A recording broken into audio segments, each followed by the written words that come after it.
பைத்தானை high level லாங்குவேஜ்னு சொல்லுவோம். ஹியூமனுக்கு புரிகிற மாதிரி சிம்பிள் இங்கிலீஷில் கோட் பண்ணிக்கலாம். இதை இன்டர்பிரேட்டர் லாங்குவேஜ்னு சொல்லுவோம். இது லைன் பை லைனாக உங்கள் ப்ரோக்ராமை எக்ஸிக்யூட் பண்ணும்.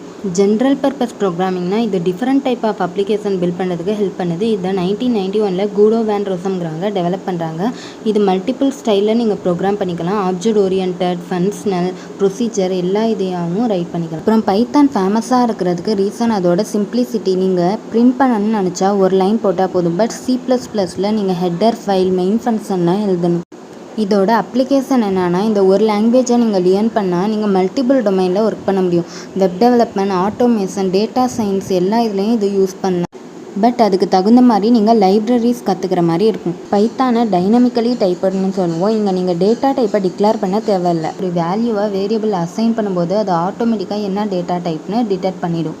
பைத்தான் போர்ட்டபுளாக இருக்கிறதுக்கு ரீசன் இது நீங்கள் கம்பைல் பண்ணுற டைமில் மிஷின் கோடாக கன்வெர்ட் பண்ணாமல் பைட் கோடாக கன்வெர்ட் பண்ணும். பைட் கோட்னா மிஷின் இண்டிபெண்டன்ட் கோட். ஸோ இதை வச்சு நீங்கள் எல்லா ஓஎஸ்லையும் ரன் பண்ண முடியும். இது ஓப்பன் சோர்ஸாக இருக்கிறதுனால இதில் இருக்கிற ஃபங்க்ஷன் லைப்ரரிஸ் எல்லாம் யார் வேணாலும் சேஞ்ச் பண்ணலாம். இதுவும் பைத்தான் டெவலப் ஆகிறதுக்கு ஒரு ரீசன். பைத்தான் எக்ஸ்டென்சிபிள்னு சொல்லுவோம். இதை நீங்கள் C++, ஜாவாவோட கம்பைன் பண்ணி ரைட் பண்ண முடியும்.